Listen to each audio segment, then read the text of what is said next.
Donc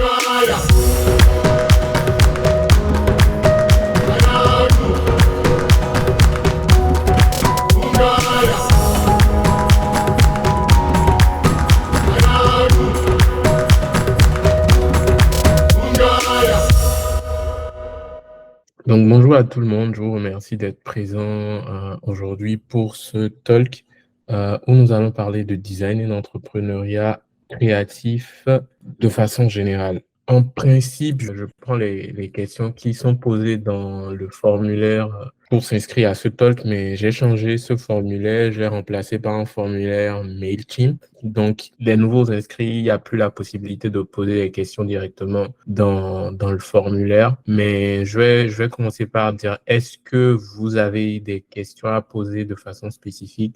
Du coup, comment se passe la discussion avec un client, je veux dire avec un ministre par exemple? Donc, personnellement, je n'ai pas encore eu à avoir des clients qui sont des ministres directement, mais j'ai pu avoir des institutions quand même, travailler avec de grandes institutions. Et généralement, il y a deux façons de te contacter. Soit on te contacte via un mail, soit c'est un appel direct ou une rencontre physique. Et ce que je dirais, c'est que chaque expérience qu'on a avec un client doit forger notre expérience suivante. Si vous avez votre 10e client, il faut que les enseignements que vous aviez avec ce client-là puissent vous permettre de préparer votre 11e client. Donc, à chaque fois que nous on finit une collaboration avec un client, on se demande qu'est-ce qui a marché, qu'est-ce qui n'a pas marché et pourquoi ça a marché, pourquoi ça n'a pas marché, qu'est-ce qu'on a apprécié de ce client, qu'est-ce qu'on n'a pas apprécié. Et moi, en fait, les choses que j'ai apprises avec le temps, c'est que, je ne pouvais pas travailler avec les gens qui étaient pressés, c'est-à-dire les gens qui t'écrivent lundi et veulent avoir une réponse lundi et ensuite que tu commences le travail lundi. Donc, c'est devenu un réflexe. Du coup, on a mis en place ce qu'on appelle un workflow, un process. Donc, quand un client nous contacte, on lui répond par mail, merci d'avoir pris contact avec nous. Donc, nous allons vous faire un devis et une évaluation de la charge de travail d'ici 5 jours ouvrables. Donc, dans 5 jours ouvrables, vous aurez votre devis et l'évaluation de la charge de travail. Et là, c'est lorsque le client ou le ministre, peu importe qui il est, a dit clairement son besoin. Lorsqu'il n'a pas dit son besoin, on lui demande sa disponibilité pour programmer un call ou une rencontre physique pour pouvoir évaluer son besoin, ses attentes. Et en fait, après cela, on a l'évaluation des besoins. Donc, le client veut A, B, C, D et on lui dit, OK, tu veux A, B, C, D. Nous, on va le faire en tel temps et ça va te coûter telle chose.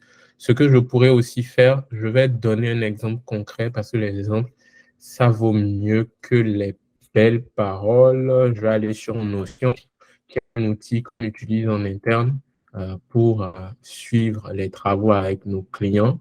Vous allez permettre de mettre tout ça en avant. Donc, nous, à Ota, on utilise Notion pour communiquer avec nos clients. Du coup, ici, c'est un dossier, enfin, c'est un Notion template de l'entreprise. On travaille avec Notion, on travaille avec Loom. Donc, peu importe qui est en face de nous, que ce soit un ministre, peu importe qui il est, c'est toujours notre process de travail, ça. Donc, on va, donc, on va écrire un mail dans lequel on va mettre en place un Notion où on met toutes les informations, donc le nom du client, quel est le type de projet qu'il veut, est-ce que c'est un site web, est-ce que c'est une identité de marque, est-ce que c'est du visual branding, le lead sur le projet. Donc, dans notre équipe, il y a plusieurs designers, donc c'est telle personne qui est lead sur ce projet ou c'est telle autre, on met tout ça. La méthodologie de travail Horta. Donc, on présente un PowerPoint à notre client qui est notre méthodologie de travail. Et ça, c'est dans la réunion kick-off. Et vraiment, je veux aussi mettre le point que tout ceci a pris des années à développer. On n'a pas développé en une fois, c'est 2 ans, 3 ans de mise en place d'un processus de travail sur la base des clients précédents. Donc, soit dans notre premier call avec le client, on lui fait une présentation de notre manière de travailler. on écoute son besoin et on met en place ce document-là qui va résumer notre façon de travailler. On va joindre l'enregistrement du call qu'on a fait avec lui dans ce document. On va faire un rétro-planning. On a des matériaux qui sont déjà là, qui sont disponibles et qui expliquent notre façon de travailler, un agenda. Et en fait, je prends le secrétaire général de la Chambre de commerce et d'industrie du Bénin. C'est comme ça qu'on a travaillé avec eux. C'est avec cet élément-là. C'est à travers des mails et des communications comme ça. C'est expliquer clairement comment on fonctionne. C'est à chaque fois qu'on veut faire un mail, envoyer un Loom. Lorsque on avance sur les discussions physiques, et les Looms, c'est généralement des enregistrements vidéo d'écran pour éviter d'avoir à perdre du temps lorsqu'on se retrouve face à face avec lui ou pour lui donner le maximum d'informations avant qu'on ne commence le travail. Donc, pour la question de comment est-ce qu'on organise nos conversations avec nos clients, c'est comme ça on les fait. Sinon, après ça, c'est rien d'important. Et je vais aussi dire qu'il faut faire attention lorsque vous travaillez avec les institutions publiques, les ministres, les directeurs de cabinet et autres, pour des projets publics. Il faut savoir que ça passe toujours par un appel d'offres. Donc, même si le ministre, même si le président de la République du Bénin, je parle du cas du Bénin, vous appelle et vous demande un logo pour la présidence, et vous le voyez et il vous confie le marché, il faut savoir que même s'il est le président, ça doit passer par un appel d'offres. Il y a des règles auxquelles vous ne pouvez pas vous dérober parce que c'est le président ou le ministre qui vous a contacté. Nul n'est au-dessus de la loi. Donc ça, c'est après dans l'expérience. Et il y a la communication interne en tant qu'humain, homme à homme, et il y a la communication institutionnelle où vous devez faire tout ce qui est procédure de passation de marché. Donc, il y a Cissé qui demande quelles sont les tendances en matière de design qui pourraient avoir un impact sur les futures entreprises. Tendance en termes de développement de design et en termes de quel est l'impact que ça aura sur le développement des entreprises. Ce que je vais dire, c'est que vraiment, ça dépend du secteur. Est-ce qu'on parle de branding? Est-ce qu'on parle de développement de sites web? Etc. Donc, je vais prendre le cas du développement de sites web et je vais prendre aussi la tendance un peu écologique qu'il y a actuellement où toutes les entreprises se forcent en fait à mettre en place des politiques je vais dire, de montrer qu'ils sont responsables écologiquement envers la planète. Donnez-moi 2 secondes, je vais réessayer de me connecter depuis mon ordi. Donc là, en fait, je vais parler de développement de sites web. Et je vous présente le site de Niji qui, en fait, utilise comme proposition de valeur que leur site est éco-conçu. Donc, leur site, ils disent que leur site est écologique. Et quand vous venez sur le site, voilà ce que vous trouvez comme site web. Vous allez voir que tout est en blanc-noir ou limite un niveau de gris. Même l'aspect esthétique du site est un peu retiré. Et quand on peut activer des modes. Quand on passe en mode accessibilité, la police quitte d'une police outline vers une police remplie. Et lorsqu'on passe en mode Eco Plus, on a le site web en couleur. Donc, je vais vous expliquer chacune des implications de cette tendance-là. Je vais utiliser un peu ma tablette. OK. Donc, en gros, comment et pourquoi je vais prendre la tendance éco-conception de site web.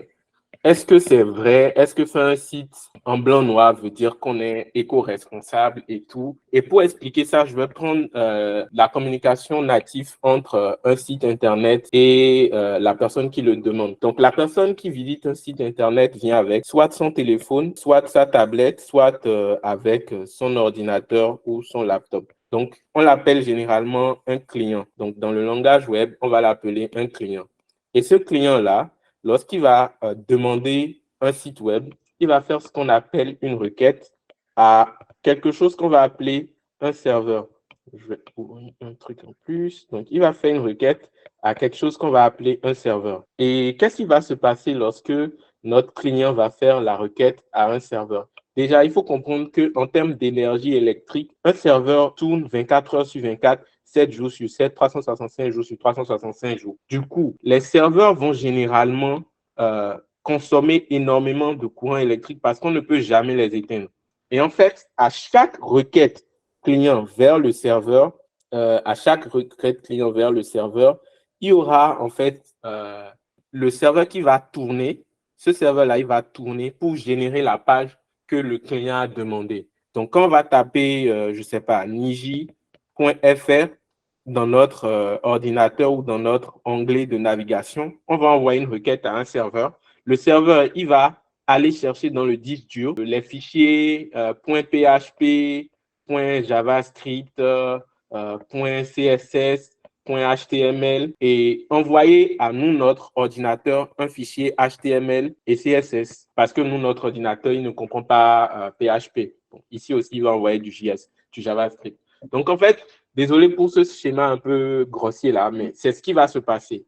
Et chaque requête implique une consommation d'énergie électrique parce qu'il y a un travail que le serveur va faire. Et en fait, lorsqu'on parle des sites éco-conçus, qu'est-ce qui va se passer?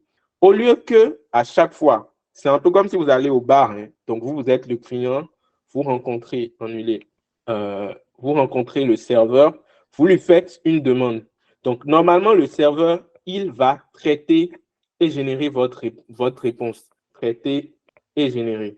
Donc, il va traiter et générer votre site web et vous envoyer une copie du site web que vous lui avez demandé. Et s'il y a 1000 personnes qui demandent le même site, le serveur, il va faire ce travail 1000 fois. Donc, en termes de principe d'éco-conception, les gars, ils vont dire, OK, au lieu qu'à chaque fois qu'on fasse une requête au serveur, le serveur fasse une demande ici ou traite la demande et génère la page, on va mettre dans notre serveur les fichiers HTML et CSS déjà compilés. Donc, on ne va jamais faire de traitement et de génération du contenu à nouveau. Donc, c'est comme si on va mettre un site statique, HTML, CSS directement, JS, pas de PHP, pas de site dynamique. Et du coup, ce qui va se passer, c'est que on va économiser toute l'énergie électrique qui est utilisée pour traiter et générer notre page web. Donc, c'est comme si vous allez à un bar et au lieu que lorsque vous faites votre commande, le serveur aille prendre la bière et vous remettre, c'est que la bière elle est déjà là à traiter. Et dès que vous faites une demande, il vous remet en même temps. Du coup, c'est pas grand-chose, hein, mais il y a quand même cette, je vais appeler ça cette énergie, l'énergie qui était ici. Oups. L'énergie qui était ici et qui servait à générer, créer le contenu dynamique qu'on demande est supprimée et nous permet d'économiser une partie de la requête qui est faite. Donc, on crée un site web, on le génère en HTML, en CSS et on le met dans le serveur. Et là, en fait, dès que quelqu'un le demande, on ne va plus générer la page, on va lui servir une page qui est déjà générée. Du coup, il n'y a pas de dynamisme, il n'y a pas de personnification possible. Deuxième dogme, moi j'appelle ça des dogmes parce que c'est une façon de penser, c'est une façon de concevoir les sites web aujourd'hui. Le deuxième dogme, c'est de dire, OK, quand on crée un site web, les images.jpeg pèsent peut-être, je ne sais pas, 100 kilooctets au total. Les fonts.ttf, je mets ttf, TrueType font, pèsent, je ne sais pas, 1 mégaoctet. Le contenu de l'index.html et de tout ce qui va avec pèse peut-être aussi 1 mégaoctet. Donc, ce qu'ils vont faire chez Niji, c'est qu'ils vont dire, OK, donc, lorsque la personne nous demande le site, on va lui servir une version des images qui pèse 1 kilooctet au lieu de 100 kilooctets. On va lui servir une version de la fonte qui pèse 10 kilooctets au lieu de 1 mégaoctet. Et on va lui servir une version du site web qui, au final, fait, je ne sais pas, 1 mégaoctet. Donc, non seulement ils ont économisé de la data sur la partie traitement des requêtes et génération d'un site web, mais ils ont aussi économisé de la data sur les images qui sont servies. Donc, c'est pas, je vais dire, c'est pas la meilleure façon de faire un site web écologique, mais c'est déjà un essai. C'est une atteinte, je ne sais pas comment on le dit en français, mais c'est un try, c'est un essai de créer un concept de site web écologique. Donc, si on regarde ce site web, le fait qu'il y ait une image ici fait que le site pèse peut-être 1 méga. Mais lorsqu'on passe en mode éco, bah, l'image est remplacée par quelque chose de vectoriel qui pèse beaucoup moins que la photo en elle-même. Et au final, vous avez un site web qui va peser moins dans les ressources. Vous avez un site web quand on passe en mode non-accessibilité plutôt, dont la police va peser encore moins parce qu'on va charger moins de ressources, on va faire moins de requêtes sur les serveurs. Donc, il y a beaucoup d'entreprises comme ça qui essaient d'inventer des manières d'éco-concevoir. Et en tant que designer, si vous ne comprenez pas le côté technique, la partie mécanique du fonctionnement d'un site web, si vous êtes designer de site en tout cas, vous allez manquer d'avoir ces connaissances-là techniques qui vont vous permettre de pouvoir faire des designs de sites comme ceci et enfin faire d'autres propositions qui sont comme ceci pour que vos développeurs puissent créer le code qui va avec. Il y a aussi pouvoir éteindre les serveurs, ne pas laisser le serveur tout le temps allumé. Il y a aussi le nombre de fois où on fait des synchronisations. Donc, il y a plein de courants de pensée qui vont faire qu'on va diminuer le nombre de synchronisations par jour, on va diminuer le nombre de mises à jour, on va diminuer le nombre de requêtes au serveur. Tout ça dans l'espoir d'économiser, même si c'est une infime partie je vais dire, du data transfert, du besoin de transfert en données qui font qu'au final, on a des sites éco-conçus ou qui disent qu'ils sont dans l'éco-conception. Mais à part Niji, je ne suis pas sûr d'en connaître beaucoup d'autres. Je suis sûr qu'il y a d'autres tendances qui auront des impacts, en tout cas sur les entreprises. Ce qui va faire que quand une entreprise va venir sur un site web comme Niji, ils vont voir notre site est éco-conçu. Peut-être que du côté de Niji, ça va leur permettre d'avoir plus de clients qui sont en train d'essayer d'aller vers une empreinte carbone beaucoup plus neutre. Donc voilà les différents impacts. Aussi au niveau du branding, on va voir aujourd'hui beaucoup, je ne sais pas si je pourrais en trouver, on va voir beaucoup d'entreprises qui vont aller sur des designs beaucoup plus flat, qui vont aller sur des concepts qui ne sont plus très colorés. Enfin, je vais prendre le Kia par exemple. On va voir des entreprises qui vont aller vraiment sur des designs minimalistes, épurés, qui vont être plus simples à manier, qui vont demander peut-être moins de couleurs, ils vont être sur du blanc-noir, ils vont être sur des niveaux de gris.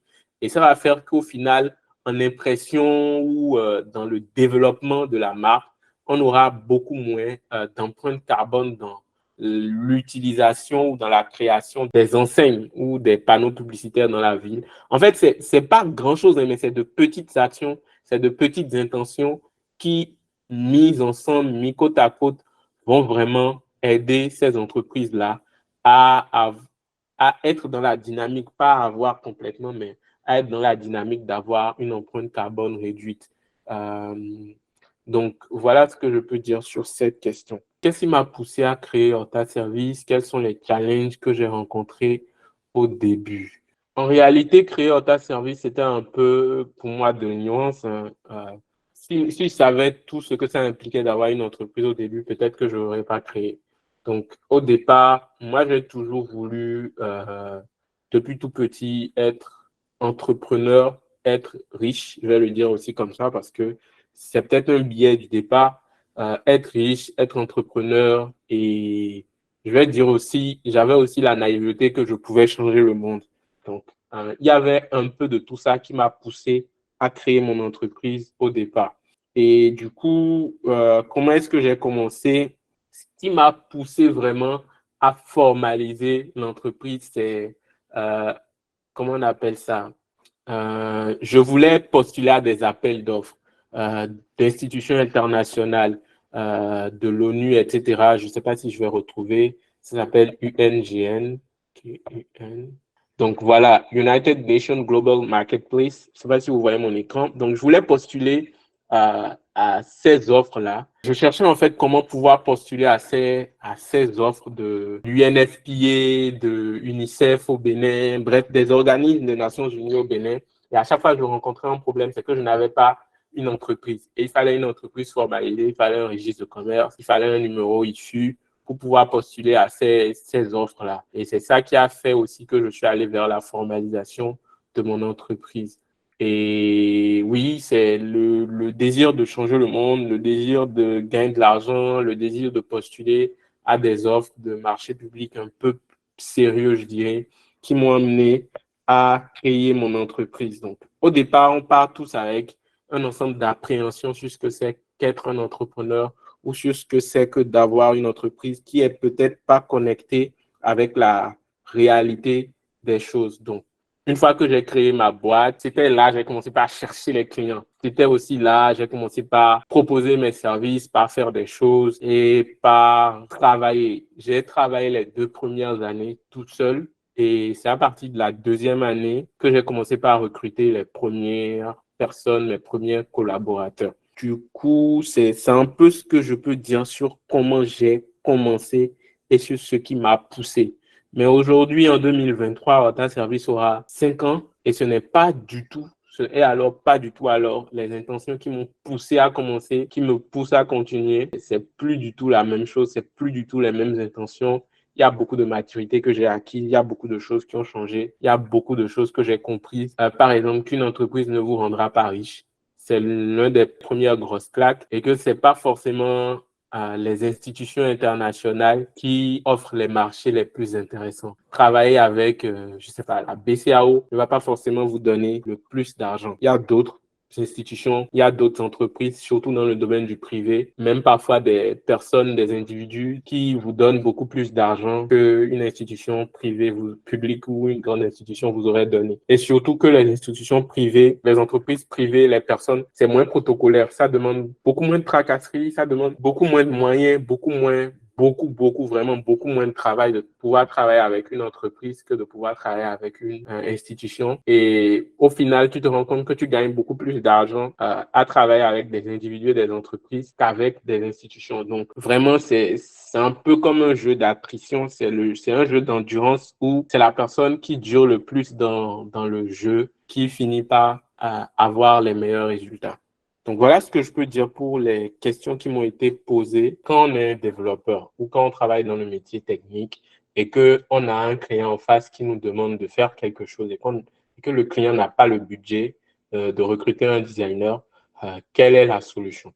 Donc, généralement, les clients qui viennent avec le genre de demande qui n'ont pas besoin de recruter un designer ont ce que j'appelle des projets, je vais dire, avec un scope très simple. C'est généralement des projets où il faut présenter un site web ou une activité. Même moi, étant designer, je propose des prestations de design de site web. Et le workflow de travail est plutôt simple. Tu choisis un thème WordPress, tu m'envoies le contenu. Étant designer, moi, je te design à partir du thème WordPress ton site web avec le contenu. Et quand tu valides ce design-là, je peux intégrer le site sur WordPress. Donc ça, c'est moi ma méthode de designer. Mais si j'étais un développeur et que je n'avais pas la compétence de design, pareil, je lui dis, OK, si tu as un besoin et tu n'as pas la maturité où tu peux recruter un designer, moi, je te propose ceci. Tu choisis où je fais une liste de 3 thèmes WordPress, pas plus de 3. Tu choisis l'un des thèmes WordPress. Je te montre combien ça coûte. Je te montre où on l'achète et je te demande maintenant d'acheter ce thème WordPress-là pour qu'on puisse implémenter ton site web. Et généralement, dans les sites web, le plus gros problème qu'on rencontre,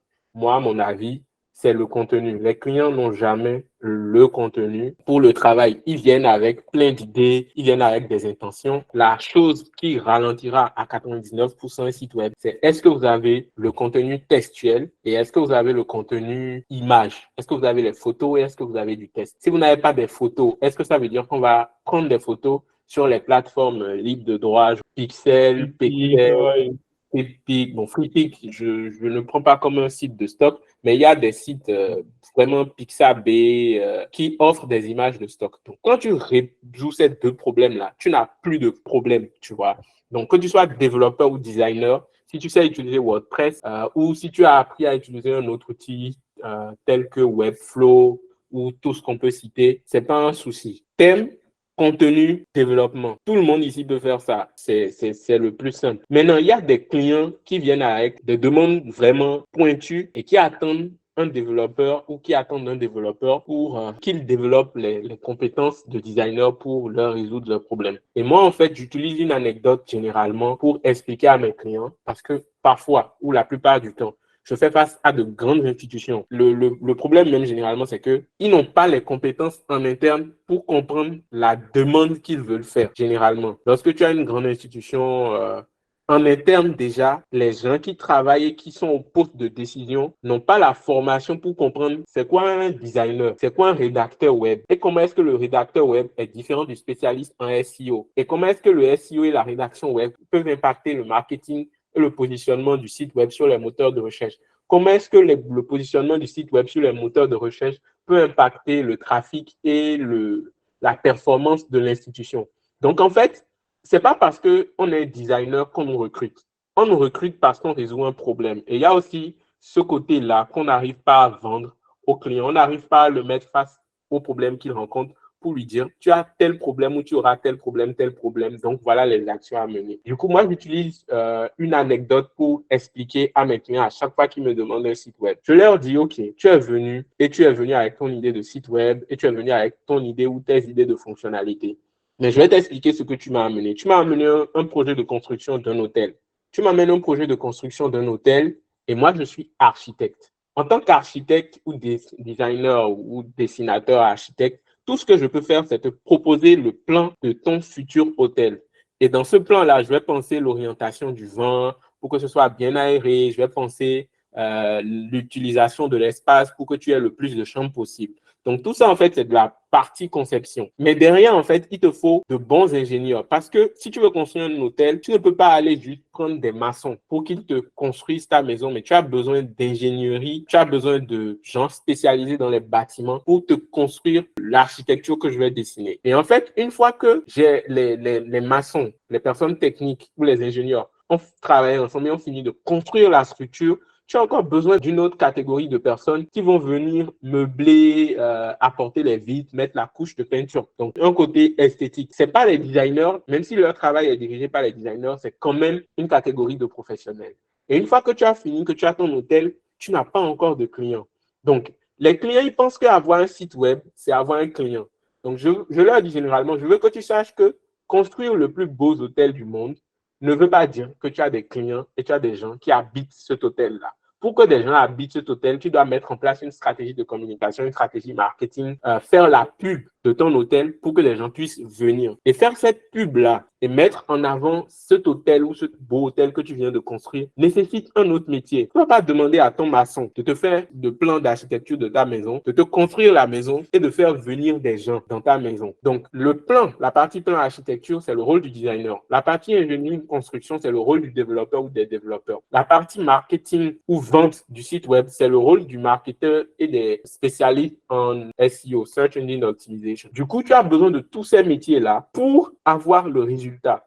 Et il y a aussi une chose que je fais beaucoup, c'est avant même de dire oui, je veux un site web, avant d'arriver à lui expliquer cette anecdote qui explique pourquoi il a besoin de différents métiers qui vont jouer différents rôles, je lui demande, mais au final, au départ, là, qu'est-ce que tu veux? Tu vois, qu'est-ce que tu veux? Pourquoi tu veux faire un site web? On ne se lève pas pour dire, je veux faire un site web. Il y a probablement une raison. Il va me dire, oui, je veux lancer un nouveau produit et pour que le produit se vende mieux. Je pense, j'ai donc dit qu'on allait faire un site web. Donc, le gars, il ne veut pas un site web. Il n'a pas besoin d'architecte. Il n'a pas besoin de maçon. Il n'a pas besoin de développeur ou de SEO ou de marketing. Rien. Il n'a besoin de rien de tout ça. Il a juste besoin de mieux vendre son produit. Et mieux vendre son produit, pour lui, dans sa conception, c'est que c'est à travers un site web que mieux vendre son produit va arriver. Et je lui dis, ton site web pourrait t'aider à mieux vendre ton produit si tu fais tout ce que je t'ai dit. C'est-à-dire que tu engages de bons architectes qui te dessinent un bon plan. Ensuite, tu engages de bons techniciens qui te construisent un beau hôtel. Et ensuite, tu engages les bons marketeurs pour te vendre ton hôtel au public qu'il faut. Si tu ne fais pas tout ça et tu penses que l'hôtel à lui-même va te ramener de l'argent, tu t'es trompé. Et ensuite, moi, je vais demander, est-ce que tu as la compétence et le temps? Parce que généralement, c'est les chefs d'entreprise qui vont venir me voir. Est-ce que tu as le temps de mener tout ça comme action? Et il va me dire, non, franchement, je n'en ai pas le temps. On n'en a pas le budget. On n'en a pas la disponibilité. Et moi, maintenant, je vais lui dire, OK, si tu n'as ni le temps, ni la disponibilité pour faire tout ça, ne construis pas un site web parce que le site web, sa construction et sa maintenance vont apporter un travail en plus de vendre ton produit. Vendre ton produit, c'est une chose. Construire et maintenir un autre site web, c'est encore une autre chose. Donc, il faut déjà que tu sois suffisamment bon à vendre le produit que tu veux vendre avant même de commencer par penser à mettre en place un site web. Du coup, moi, ce que je peux te suggérer, c'est mettre en place une plateforme, un compte Facebook, un WhatsApp Business, faire de la pub autour de Facebook et WhatsApp Business, avoir l'attraction pour vendre tes premiers produits et être sûr que ce que tu fais a réellement du sens pour la cible pour laquelle tu veux le faire, avant même de commencer par penser à concevoir ou créer un site web. Et du coup, c'est comme ça. Beaucoup de gens viennent me voir, ouais, je veux le design d'une appli, je veux le design d'un site web. Ils partent avec WhatsApp Business, catalogue et Facebook Ads. Donc, c'est aussi pour te dire que parfois, la solution n'est pas dans le besoin technique. Le besoin technique, si la personne veut vraiment un site, et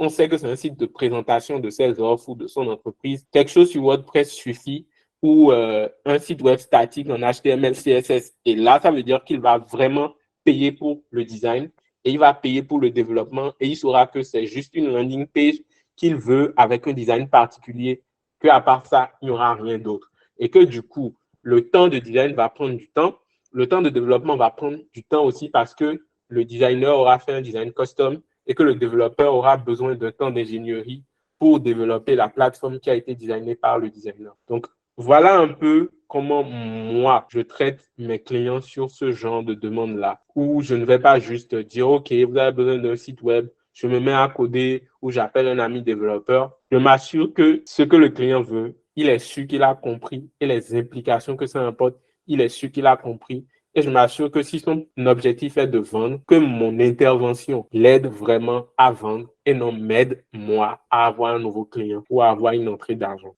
La question de pourquoi je pense que changer le monde est un désir naïf. Changer le monde est un désir naïf parce que le monde est trop grand et le monde n'a pas besoin de changement. Enfin, c'est comme si je disais que pour la plupart du temps, lorsqu'on dit on veut changer le monde, c'est parce qu'on a trouvé dans ce monde des choses qu'on n'aime pas ou qu'on trouve injustes. Je prends un exemple banal, le mouvement panafricaniste qui trouve que les Africains sont maltraités ou qui sont mal représentés, etc. C'est parce qu'ils ont trouvé que les Africains, dont eux, ils font partie, ne sont pas bien traités et sont mal représentés. Donc, c'est parce qu'ils font partie à la communauté qui ne profite pas des avantages. D'un autre côté, il y a une autre communauté, c'est-à-dire les personnes de couleur de peau blanche ou européenne, etc., qui ont les avantages. Et ça veut dire que désormais, ce n'est pas une histoire de rendre le monde plus juste, mais c'est juste une histoire de prendre un peu plus des avantages de la partie qui est arrangée. Pour moi personnellement, c'est que je n'avais pas le recul nécessaire pour comprendre que dans chaque situation, quand il y a quelqu'un qui est en désavantage,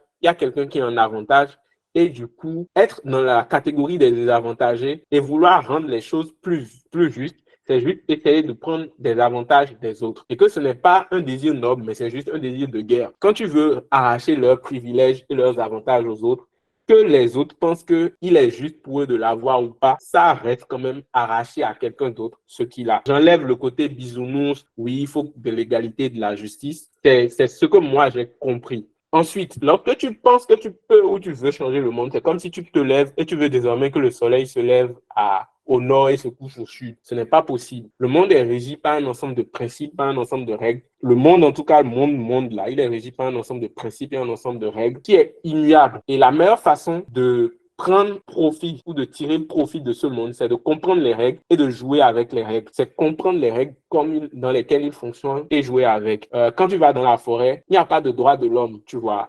Il n'y a pas l'homme est précieux, il ne faut pas le tuer. Si tu vas dans la forêt et tu tombes nez à nez avec un lion ou avec un léopard ou avec un guépard, il va te manger. Il n'y aura pas de procès contre ce lion-là. Il n'y aura pas de procès contre ce guépard ou ce léopard. C'est la loi de la nature. Les forts mangent les faibles. Et la société humaine a créé un environnement dans lequel les lois naturelles sont, je vais dire, bouleversées pour permettre d'avoir un semblant d'équité et pour permettre à chacun de se sentir bien dans cet environnement-là qu'on a appelé la société. Du coup, aujourd'hui, je ne veux pas changer le monde, je veux rendre le monde avantageux pour les personnes comme moi, c'est-à-dire les Africains. Donc, je ne pense pas que c'est quelque chose de bien. Je sais que je vais devoir prendre leur avantage à d'autres personnes ou que je vais chercher à avantager les miens. Et c'est simple. Quand on prend les pays comme les États-Unis, ils n'hésiteront pas à créer la guerre sur toute la terre pour que les Américains soient à l'aise. Ils ne vont même pas avoir froid aux yeux. On peut prendre plein d'exemples. Je ne veux pas rendre ceci un truc politique, mais il y a plein d'exemples qui ont montré que les États-Unis ne vont pas hésiter une seconde à marcher sur toute la terre, à déclarer la guerre, à installer l'instabilité politique, à financer les terroristes pour avoir du pétrole, de l'or. Bref, c'est pour ça que je dis que c'est naïf. Et arriver à admettre qu'on veut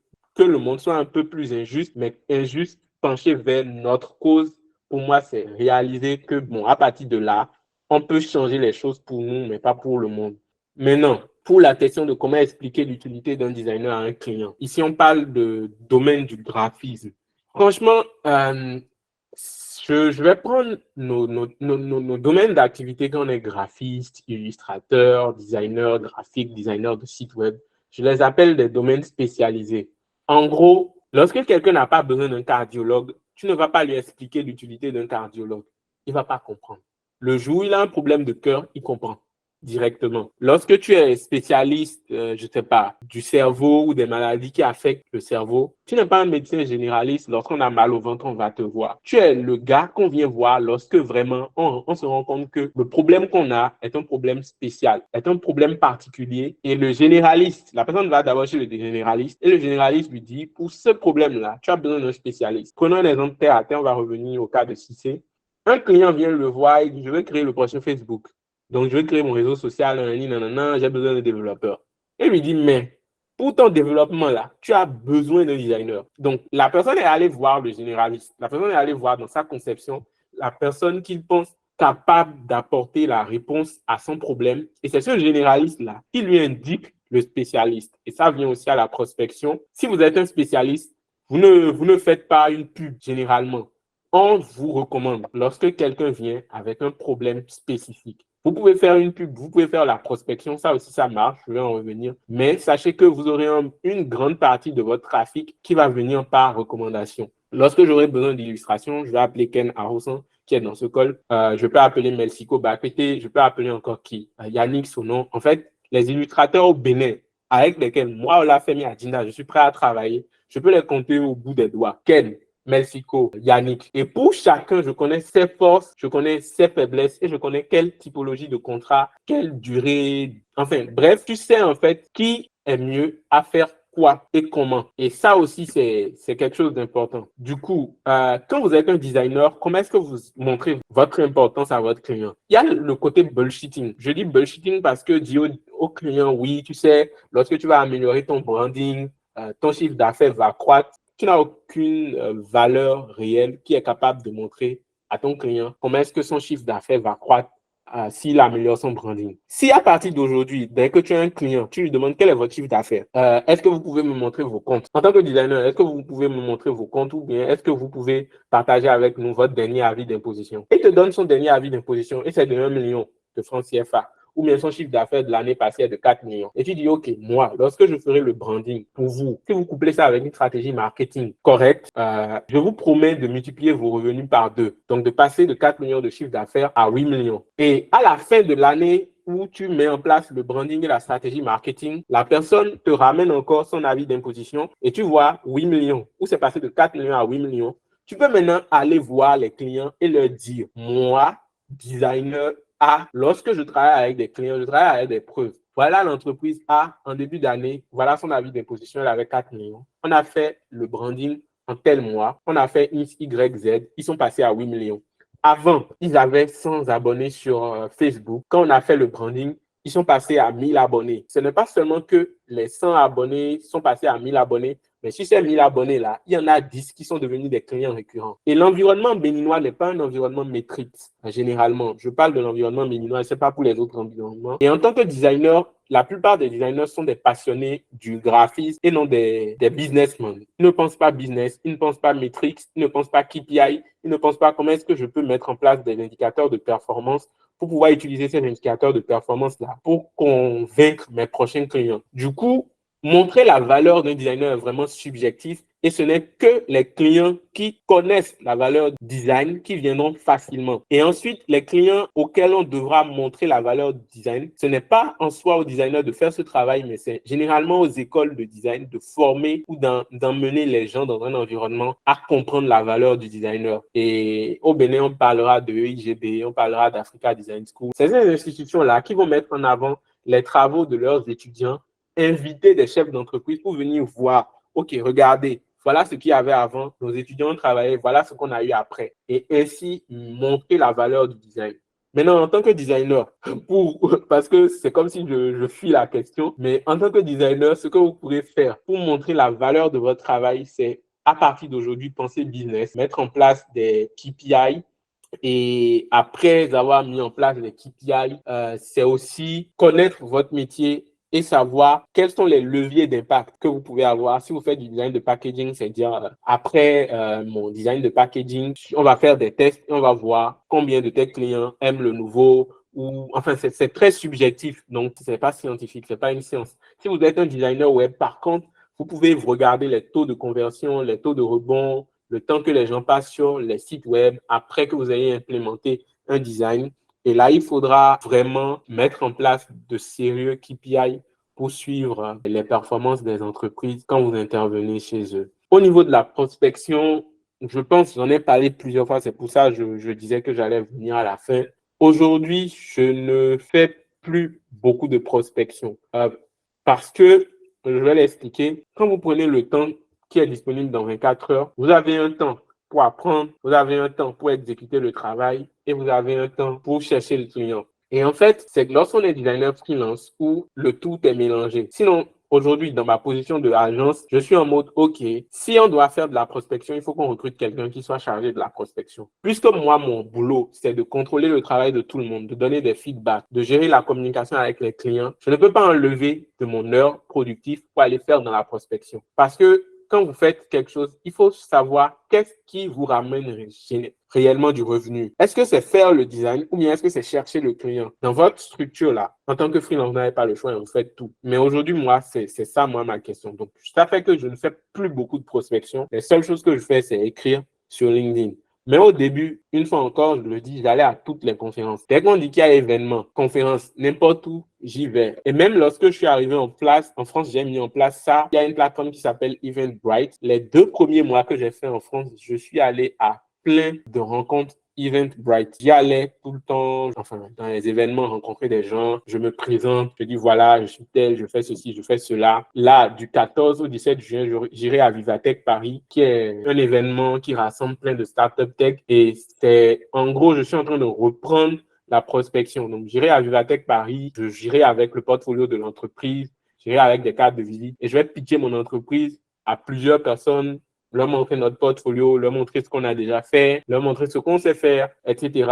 Et espérer que si je parle à 110, 20 personnes, il y en aura 10, 5, 2 qui vont accepter de tenter l'aventure avec nous, de nous confier du travail et voir ce que ça peut donner. Donc, il y a ce cold prospection-là que je fais. Maintenant, je ne suis pas spécialiste forcément de la prospection, mais je sais qu'il y a la création de contenu qui permet d'avoir des clients. Mais ça fait 5 ans que Horta Service existe. On n'a jamais eu de client qui nous a contacté depuis Instagram ou LinkedIn, purement parce qu'on publie du contenu sur ces réseaux. Jamais. Ça ne m'est jamais arrivé, même pas une fois. Je sais que pour d'autres personnes, ça arrive. Je ne sais pas si c'est à cause de la façon dont je communique ou si je ne sais pas le faire, mais je sais que pour nous, c'est pas ça qui est la vérité. La plupart du temps, telle personne a donné mon contact à telle autre personne. C'est essentiellement comme ça se passe. 99% des cas, tiens, je te donne son contact, contacte-le, il va t'aider. Et c'est comme ça on a nos clients. Donc, niveau prospection, c'est aller aux rencontres. Je l'ai aussi dit la dernière fois, faire du travail de très bonne qualité. Ce qui fait qu'aujourd'hui, moi, des gens me contactent, malgré que je ne mets pas de call to action dans mes posts. Vous ne lirez jamais dans mes posts LinkedIn. Contactez-moi pour faire du design. Parce que je sais que je n'aurai pas le temps. Je vais dire non aux gens.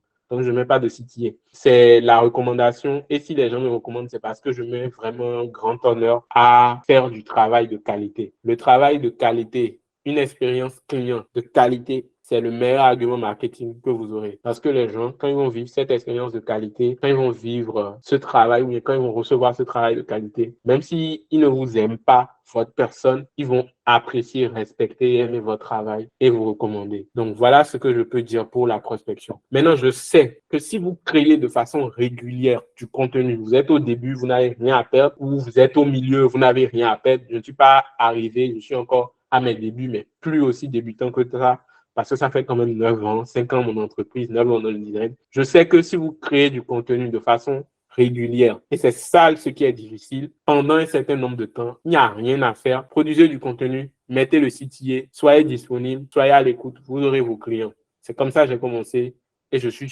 sûr que ça marche. C'est juste que moi, je ne l'ai pas fait sur les réseaux. Je suis allé dans des événements physiques. Quelqu'un a un truc à demander ou quelque chose à ajouter? Parce que sinon, on va couper ce call. J'ai envoyé le lien du groupe dans dans la section des commentaires. S'il n'y a rien d'autre à ajouter, je serai heureux de vous recevoir samedi prochain à la 8e édition du Iowa Talk. Je vais essayer de mettre quelle est l'avenir d'Iowa Talk. Franchement, mon défi, c'est d'arriver à faire au moins 20 sessions. Là, on en est à 7. Samedi prochain, ce sera le 8e. Après 20 sessions, je saurai qu'on a quelque chose de solide. Je sais que j'ai épuisé la plupart des questions qui ont été demandées dans le formulaire Google Form. Donc, je me dis que peut-être dans les prochaines sections, voilà, il faudra faire des choses pratiques. Le problème des choses pratiques, c'est que 1 heure pour de la pratique en design, ce sera compliqué, à moins que vraiment ce soit des séances où je donne des feedbacks sur les créas de quelqu'un, où je montre des projets qu'on a fait. Mais 1 heure pour vraiment traiter un projet design, pour moi, ce serait vraiment bizarre, à moins que vous ayez des suggestions sur des choses pratiques que vous voulez voir. Vous pouvez mettre ça dans les commentaires. Quelles choses pratiques vous aimeriez voir? Comme ça, je saurai comment les apprêter. Si c'est design de quelque chose, me voir designer ou me voir passer sur des projets qu'on a fait ou faire des feedbacks sur certaines de vos réalisations. Dites ça et je verrai comment on peut organiser cela. Ouais, mais du coup, quand je pense enfin, quand je dis choses pratiques, c'est-à-dire, enfin, ça peut être du coup juste regarder le contenu de quelqu'un et du coup juger gentiment, mais que on s'améliore un peu tous, je sais pas. Ok. Ou alors carrément avoir, par exemple, un brain brief, un truc comme ça, ou une thématique, un truc, je sais pas, on en discute sur LinkedIn ou quoi, thématique développement durable. Je sais pas, pour créer plus d'échanges et d'interactions dans le format. Ok. Euh, je pense que tout le monde peut avoir des idées en vrai, mais en vrai, ça se brainstorm, il y a vraiment moyen de faire quelque chose. Ok. Ce que je vais suggérer, c'est peut-être, je vais, dans le groupe LinkedIn, je vais en fait écrire un post pour demander les idées de ce qu'on pourrait faire pour rendre le talk beaucoup plus interactif. Et ce sera à vous de mettre. Et moi, je vais voir comment organiser ça. Parce que après, moi, ma réalité, c'est que je me fais beaucoup violence en termes de timing, de plan pour pouvoir tenir cet engagement de 1 heure. Et du coup, si je ne prépare pas à l'avance, ce sera peut-être un peu challengeant, mais je comprends l'idée de voir des trucs tendanciels, de faire des veilles, encore que les veilles, ça prend du temps. Enfin, on peut trouver un moyen de faire quelque chose. Je suis ouvert à toutes les suggestions. De toute façon, je sais que à un moment ou à un autre, toutes les questions allaient être épuisées, ce qui est déjà le cas. Et à partir de ce moment-là, en fait, il faudra faire des trucs pratiques. Et du coup, les prochains lives, vraiment, je vais espérer vos idées pour pouvoir faire quelque chose qui plaît à tout le monde. Alors, je vous remercierai tous d'être venus pour cette 7e édition. Merci spécial à Thierry, Jefta, Rock, Cissé. Merci d'être toujours là. Je crois que vous avez passé la barre de 5 présents sur 7. C'est beaucoup. Du coup, je vous remercie et je vous dirai à la prochaine. Comme promis, dès juillet, je rendrai disponible tous ces enregistrements sur YouTube ou enfin, sur un canal et je vous le ferai savoir via des mails. Je vais donc vous souhaiter un très bon week-end et à la prochaine.